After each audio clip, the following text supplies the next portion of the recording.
সংস্কার নিয়ে সরকারের কোনো অগ্রগতি নেই উল্লেখ করে বিএনপি নেতারা বলেছেন, ডিসেম্বরের বাইরে নির্বাচন যাওয়ার একটি কারণও নেই। তাদের দাবি, নির্বাচন যত দ্রুত হবে দেশি বিদেশি বিনিয়োগ ততই বাড়বে। এ সময় জাপানের নির্বাচন নিয়ে প্রধান উপদেষ্টার বক্তব্যের কঠোর সমালোচনাও করেন তারা। বলছেন, সংস্কারের নেওয়া সিদ্ধান্ত চাপিয়ে দেওয়া বাকশালেরই নামান্তর। শনিবার রাজধানীতে আলাদা কর্মসূচিতে অংশ নিয়ে তারা এসব কথা বলেন। বিস্তারিত জানাচ্ছেন ফরহাদ ইবনে মালিক। সকালে রাজধানীর শিল্পকলা একাডেমিতে জিয়াউর রহমানকে নিয়ে এক আলোকচিত্র প্রদর্শনীর আয়োজন করে জাতীয়তাবাদী সামাজিক সাংস্কৃতিক সংস্থা জাসাস। অনুষ্ঠানে জাপান সফরে নির্বাচন নিয়ে প্রধান উপদেষ্টার করা বক্তব্যের সমালোচনা করে বিএনপি নেতা গয়েশ্বর চন্দ্র রায় জানান, গণতন্ত্র প্রতিষ্ঠায় সরকার প্রধান করে যাকে বসানো হয়েছে তাকে চিনতে ভুল করেছে জনগণ।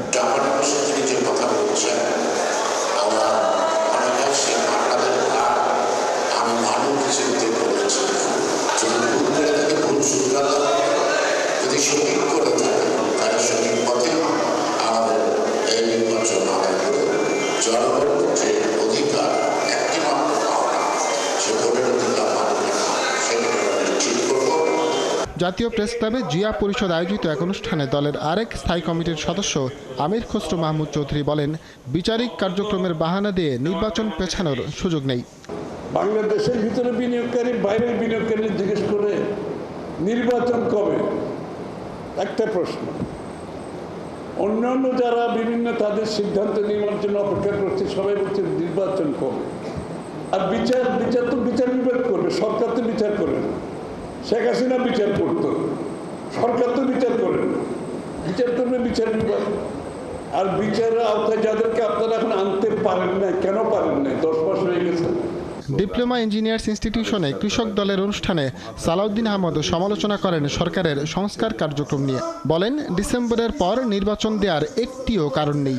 মনে হয় যেন আমাদেরকে বাধ্য হয়ে সে সমস্ত সংস্কার প্রস্তাবে একমত হতে হবে, তাহলে তো এটা বাকশাল হয়ে গেল।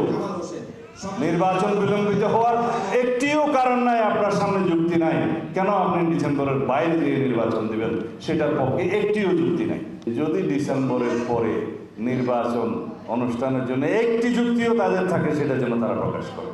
এ সময় সংস্কারের দোহাই দিয়ে নির্বাচন না পেছাতে সরকারের প্রতি অনুরোধ করেন বিএনপির এই নেতা। সংস্কার হইতেই থাকবে, এটা চলমান প্রক্রিয়া।